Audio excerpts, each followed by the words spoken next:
ఓం శ్రీ మాత్రే నమః. ఓం శ్రీ గురుభ్యో నమః. అందరికీ నమస్కారం. భారతీయ హిందూ సాంప్రదాయానికి స్వాగతం. నా పేరు తాడీశ్వరి.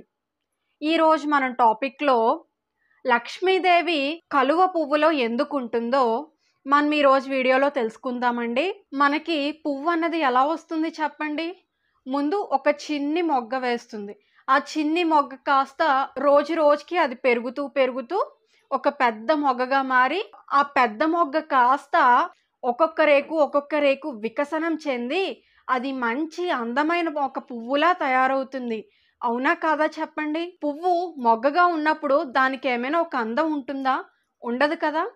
ఆ మొగ్గ ఎప్పుడైతే వికసనం చెంది ఒక పువ్వుగా మారుతుందో దానికంటూ ఒక సౌందర్యం వస్తుంది, దానికంటూ ఒక మంచి సువాసన వస్తుంది. అటువంటి ఒక పువ్వు బాగా వికసించినప్పుడు దేవాలయంలోకి వెళ్ళి భగవంతుణ్ణి పూజించి తన జన్మను సార్థకత చేసుకుంటుంది. అలాగే మనం పుట్టినప్పుడు మనమందరం అజ్ఞానంతోనే పుడతాం. ఎవ్వరు జ్ఞానవంతులు కాదు కదండి పుట్టుకతోనే.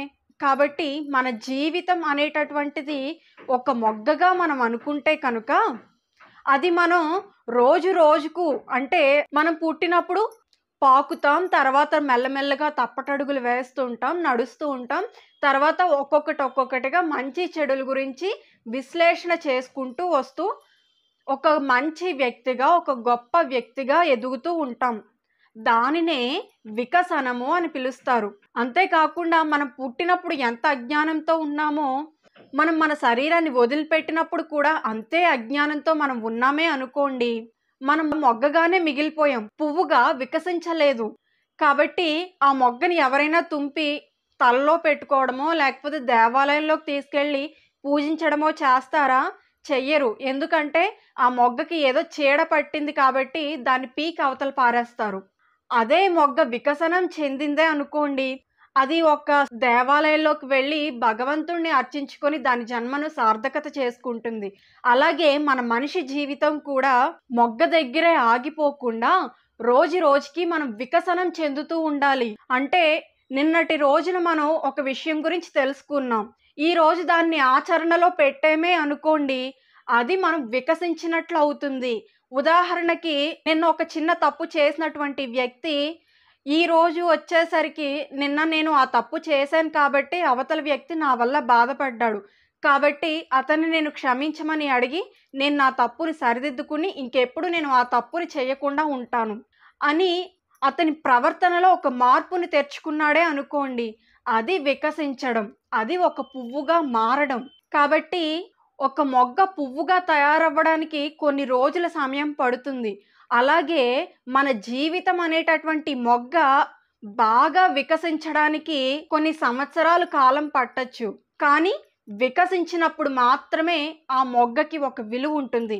అది మాత్రం మనం గుర్తుపెట్టుకోవాలి. కాబట్టి నిన్నటిలాగే మనం ఈరోజు కూడా ఉండకూడదు.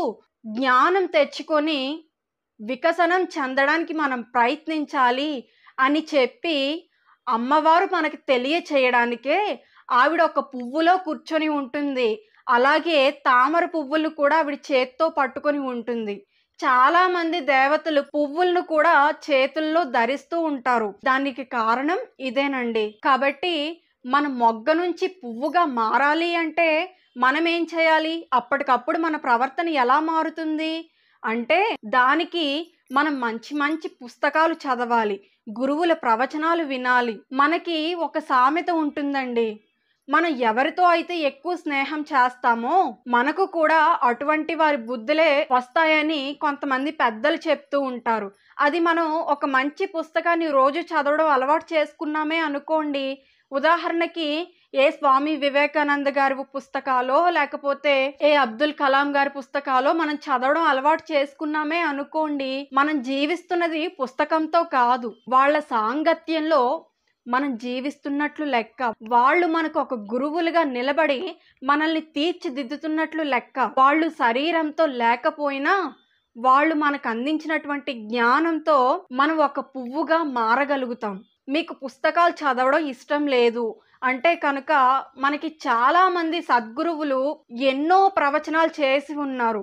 అది చాగంటి గారు కావచ్చు, గరికపాటి గారు కావచ్చు, ఇంకా చాలామంది గొప్ప గురువులు మన జీవితాల్ని ఒక గాడిలో పెట్టేటటువంటి ప్రయత్నాలు ఎన్నో చేశారు, ఎన్నో ప్రయత్నాలు చేశారు. కనీసం వాళ్ళ ప్రవచనాలు విన్నా సరే, వాళ్ళు మనకి దగ్గరలో లేకపోయినా వాళ్ళు చెప్పే మాటలు మన గుండె లోతుల్లోకి చేరిపోయి మనలో ఒక గొప్ప మార్పు రావడానికి అవకాశం ఉంటుంది. అలాంటి వాళ్ళలో నేను కూడా ఒకదాన్నేనండి. కాబట్టి మనం ఎప్పుడు ఎవరితో ఎక్కువ సమయం గడుపుతామో అటువంటి వాళ్ళ మాటలు కనుక మన బుర్రలోకి వస్తే మనలో ఒక మార్పు వచ్చి మనం ఏదో ఒక నాటికి వికసనం చెంది ఇది ఒక మంచి పువ్వుగా మారి దేవాలయంలో ఉన్నటువంటి స్వామివారిని మనం పూజించి మన జన్మను మనం సార్థకత చేసుకుంటాం. కాబట్టి లక్ష్మీదేవి ఈ విషయాన్ని మనకు తెలియచేయడం కోసం మాత్రమే ఆవిడ పువ్వులో ఉంటుంది. అలాగే పువ్వుల్ని చేతుల్లో ధరిస్తుందన్నమాట.